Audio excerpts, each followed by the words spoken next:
Bismillahirrahmanirrahim. Assalamualaikum warahmatullahi wabarakatuh. Ini sudah waktu makan siang. Kita mohon waktu sebentar Bapak Ibu sekalian. Innal hamdalillah alhamdulillahirabbil samad. Alhamdulillahirabbil alamin. Wassalatu wassalamu ala asrofil anbiya'i wal mursalin wa ala alihi wa sahbihi ajmain. Amma ba'd. Yang kami hormati dan kami muliakan Kepala BP2 SDM KLHK yang dalam hal ini diwakili oleh Ibu Kapus Diklat merangkap beliau pejabat sekretaris BP2 SDM. Kita bayangkan kesibukan beliau luar biasa. Yang kami hormati dan muliakan para sesepuh. Tidak apa-apa ya Ibu Bapak dipanggil sesepuh ya, karena memang usia kita sudah usia sepuh gitu ya, sudah punya cucu begitu banyak. Tadi ngobrol-ngobrol Ibu Hari itu sudah 9 cucunya. Luar biasa beliau ya, tetap sehat, tetap semangat. Yang kami hormati, muliakan seluruh jajaran karyawan-karyawati BPLHK, dan tentunya wabil khusus tadi ada perwakilan dari Mustika dan juga ada perwakilan dari stakeholder para pengusaha yang juga hadir di kesempatan ini. Saya ucapkan terima kasih. Bapak Ibu yang saya muliakan, marilah di penghujung acara kita silaturahim, kita membacakan satu suratul Fatihah bagi yang muslim, bagi yang non muslim menyesuaikan sesuai dengan agamanya. Kita peruntukan Al-Fatihah ini pertama untuk para almarhum almarhumah, baik ayahanda, ibunda kita, suami kita, istri kita, teman-teman kita yang sudah ada sekarang di alam kubur atau di alam barzah Allah Subhanahu wa taala. Mudah-mudahan Allah bukakan pintu rahmat dan maghfirahnya bagi beliau-beliau yang sudah mendahului kita, sehingga alam kubur, alam barzahnya diperluas oleh Allah Subhanahu wa taala. Kemudian Al-Fatihah ini kita tujukan untuk kita yang masih hidup, dengan doa semoga hidup kita barokah, sisa hidup kita. Kemudian harapannya adalah husnul khatimah, dipanggil Allah dalam keadaan baik. Dan yang ketiga bagi yang sakit, saya melihat ada Bang Burhan kemarin musibah jatuh, ininya baru dioperasi dan alhamdulillah semangat masih bisa bersilaturahim. Kemudian Mas Pujo yang juga dalam kondisi insya Allah penyembuhan ya Pak Pujo. Dan kemudian sepuh kita yang 80 tahun juga masih berhadir berkenan bersama kita. Ala hazimnya bi barakatil ummul Quran ila hadratil Nabil Mustafa sallallahu alaihi wasallam. Barakallahu li wa lakum wa lana wa barakatul al-Fatihah. A'udzubillahi minasyaitonir rajim. Bismillahirrahmanirrahim. Alhamdulillahirabbil alamin. Ar-Rahmanir-Rahim. Maliki yaumiddin. Iyyaka na'budu wa iyyaka nasta'in. Ihdinas siratal mustaqim. Siratal ladzina an'amta 'alaihim ghairil maghdubi 'alaihim waladdallin. Amin. Allahumma ighfir lahu warhamhu wa'afihi wa'fu anhu. Allahumma ighfir lahu warhamhum wa'afihi wa'fu anhum. Allahumma ighfir laha warhamha wa'afiha wa'fu anha. Amin ya rabbal alamin. Terima kasih Bapak Ibu sekalian. Saya sedikit saja sebelum kita makan siang bersama mengingatkan beberapa hal, karena ada permintaan dari panitia sedikit Pak Hakim kumpul stakeholders. Bagaimana tadi sudah di launching oleh Kepala BPLHK bahwa BPLHK berharapan bisa mendapatkan predikat zona integritas menuju WBK. Harapannya setelah WBK dapat predikat WBBM.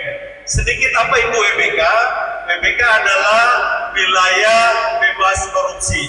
Dia predikat yang diberikan oleh KPK, diberikan oleh unsur-unsur pemerintah, itu terkait dengan bila satu unit kerja pemerintah, dalam hal ini balai salah satunya, telah memenuhi 6 syarat area perubahan, maka dikurangi 1 jadi 5, itu WBK, dan ditambah 1 lagi untuk menuju WBM adalah harus menunjukkan pelayanan prima kepada masyarakat. Dan di sini kita lihat bagaimana 4 dasawarsa 40 tahun balai Diklat atau sekarang BPLHK sudah memberikan pengabdian. Dan Bapak Ibu sekalian, sepuh yang baru pensiun yang masih aktif, itu adalah bentuk pengabdian kita sesuai firman Allah Subhanahu wa taala, "Wa ma khalaqtul jinna wal insa illa liya'budun." Mudah-mudahan saya berdoa pengabdian Bapak Ibu seberapa lama pun di BPLHK ini Allah catat menjadi amal soleh, dan Allah catat nama Bapak sudah di surganya Allah Subhanahu wa taala. Saya yakin insya Allah dengan ridho Allah, rahmat Allah, Bapak Ibu sekalian menjadi ahli surga Allah Subhanahu wa taala. Kemudian yang kedua, saya mengingatkan pribadi dan Bapak Ibu sekalian, apa yang kunci sukses kita di dalam meraih kemenangan hidup di dunia sementara ini sampai masuk surga Allah Subhanahu wa taala. Saya kutipkan di dalam surat Al-Hujurat, ayatnya adalah ayat 13. A'udzubillahi minasyaitonir rajim. Ya ayyuhan nasu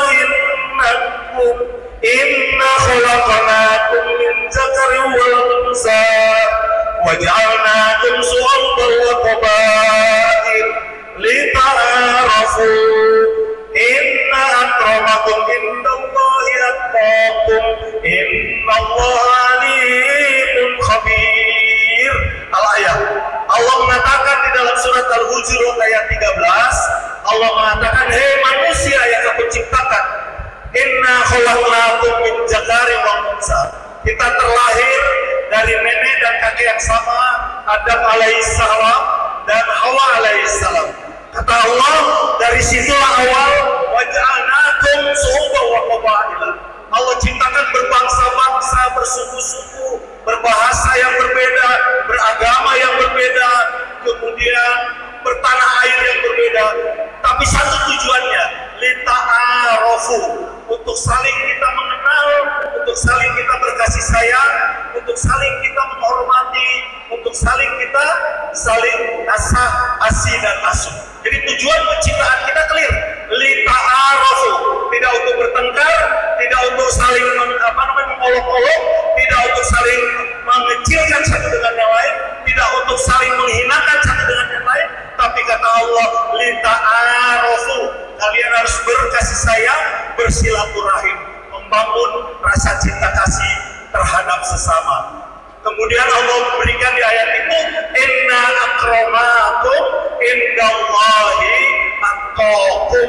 Semulia-mulia orang, semulia-mulia hamba Allah di antara kalian adalah yang paling bertakwa kepada Allah.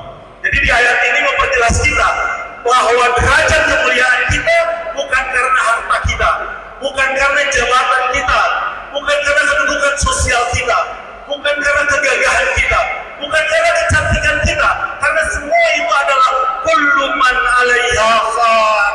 Kekayaan akan hancur, jabatan akan kita tinggalkan, apapun yang menjadi cinta kita dunia ini, semua kullu man 'alaiha fan. Jadi kata Allah di dalam Ar-Rahman itu bahwa setiap yang diciptakan Allah termasuk kita akan binasa, akan hancur. Fa'idza ja'a ajaluhum la yasta'khiruna sa'ah wa la yastaqdimun. Kata Allah, pada saat sudah waktunya kontrak kita habis di muka bumi ini, maka Allah akan cabut ruh kita, akan cabut nyawa kita tanpa diketahui kapan itu akan terjadi. Karena setelah itu terjadi, saat tahu tidak bisa sesaat pun kita mundur ataupun maju.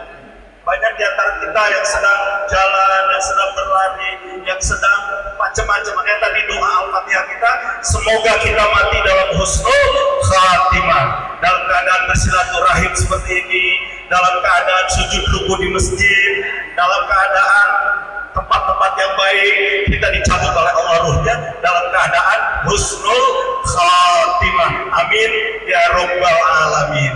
Dan yang terakhir, Bapak Ibu sekalian, saya berpesan untuk diri saya dan teman-teman yang masih aktif, mari kita bangun integritas itu mulai dari diri kita. Tidak mungkin kita akan membangun zona integritas menuju wilayah bebas korupsi kalau diri kita tidak menjadi bagian penting di dalamnya. Apa makna integritas? Kalau kita buka-buka kamus bahasa Indonesia, integritas itu satu kesatuan antara pikiran, kata, dan perbuatan. Itulah makna integritas.